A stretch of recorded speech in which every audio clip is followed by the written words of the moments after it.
Hello out there to all my YouTube viewers, this is Dungeon Master Mark.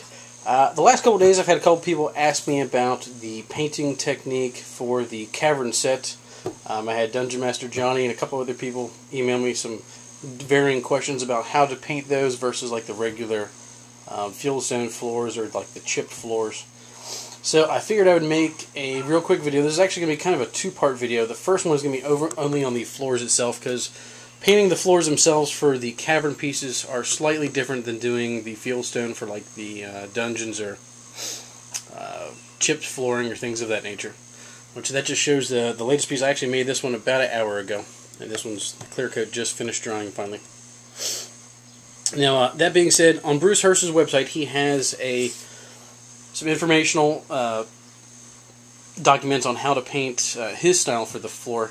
And now I was looking at Greg P. CP, I think it's FL. He did the descent board video on how he painted his using Bruce Hurst's website information.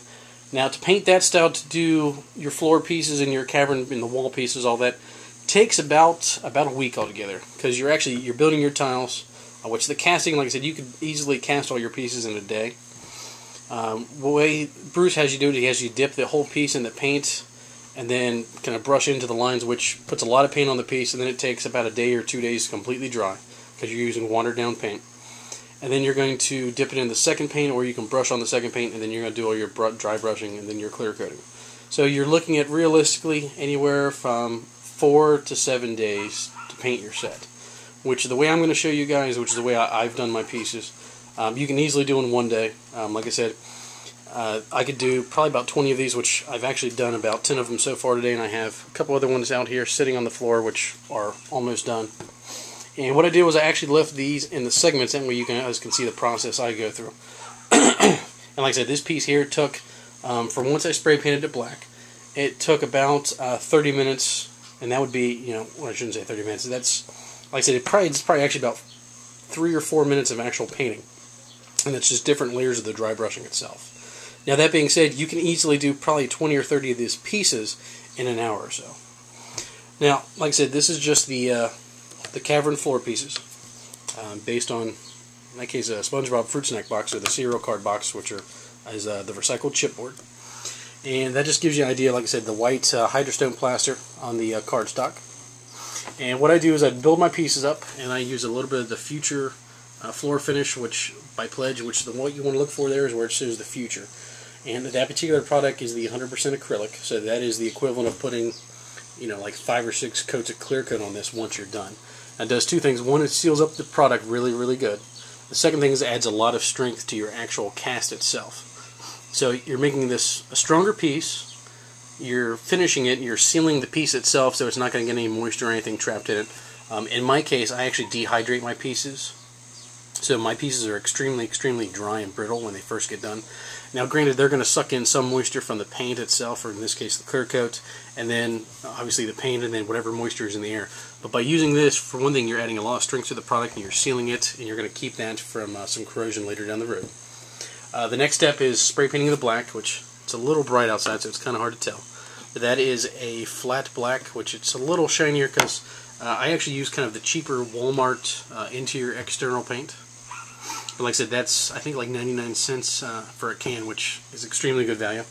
The Future floor finish, you can actually keep an eye out for coupons. Sometimes you can pick it up for anywhere from $2 to $3 a bottle, which is a really good deal. Like I said, you can pick that up at Walmart. That you can get from Walmart.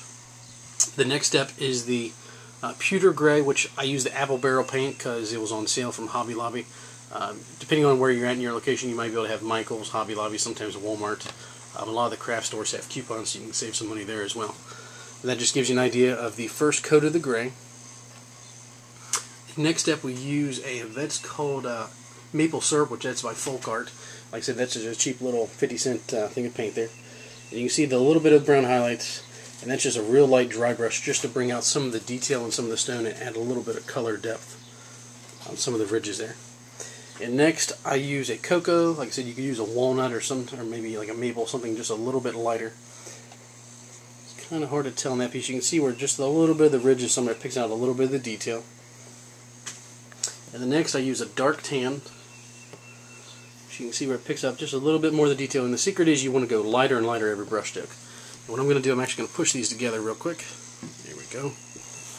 And you can see the slow color difference there. And you see it gets a little lighter as we go to the cocoa and the light tan. Now the next step is I use what's called a bleached sand, or you could use like some type of kind of like a dark antique white. And you can see just a little bit more of the detail pops up versus this piece over that. And like I said, at this point you're using a really, really light tannish, maybe even almost like an off-white color. And you're just going to, like I said, you want the brush to be as dry as possible, that way you just barely get any paint on the piece. Now, like I said, this would be plenty good enough for, you know, your average campaign. I'm a little bit anal retentive about my colors, and I want the piece to look a little like, as you can probably tell, you can't see a lot of difference between these pieces. That's because this piece is using the glows in the dark, the actual brushable paint. And what that does, makes a little bit of the colors pop out, a little bit of the highlights stand out. And like I said, occasionally I will do like Underdark campaigns, which is what I want to do next. I want to have some of the pieces kind of be able to glow in the dark and kind of stand out. Now, the next piece I have, this is actually the flat clear coat. And then I did add one last step to the final step before I clear coated. I used the Glows spray-on paint. And what I'm going to do in my campaign, I'm actually going to use some UV fluorescent paint on the actual stalagmites and stalactites. And I want my actual floor itself to kind of pop out a little bit, and I want my floor to kind of glow that way, so the board is easily visible.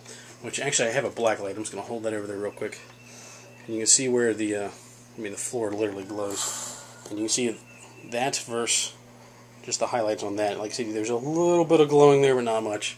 Then obviously you can see on the other ones there's not really much color variation, but that, as you can tell, between there and there, that's like a glowing beacon. So, like I said, it's a little sunny outside today, so you really can't see much of the glowing in the daylight.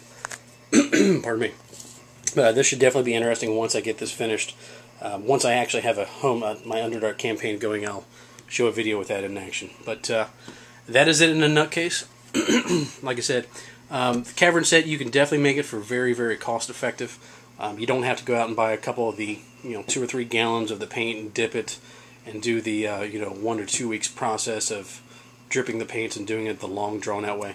This way, as you can tell, comes out very, very, very, very nice, very, very cost effective. Time wise, it's a lot less time, and like I said, compared to this, like the Dwarven Forge, which these are actually Dwarven Forge compatible. Like I said, they do use the 1-inch squares, so like I said, definitely a good thing to look into. And like I said, the final product, like I said, very, very strong, especially after using the future floor finish. And if you really wanted to, like I said, you could get some of the cut velvet or something like that and put on the bottom if you wanted the pieces a little bit more attractive on the bottom, which myself, that doesn't really bother me.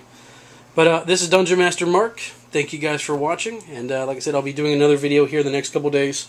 I have a nice big pile of cavern wall pieces that needs to be painted, so stay tuned for that, and I'll get back to you guys soon. Thanks for watching. Bye-bye.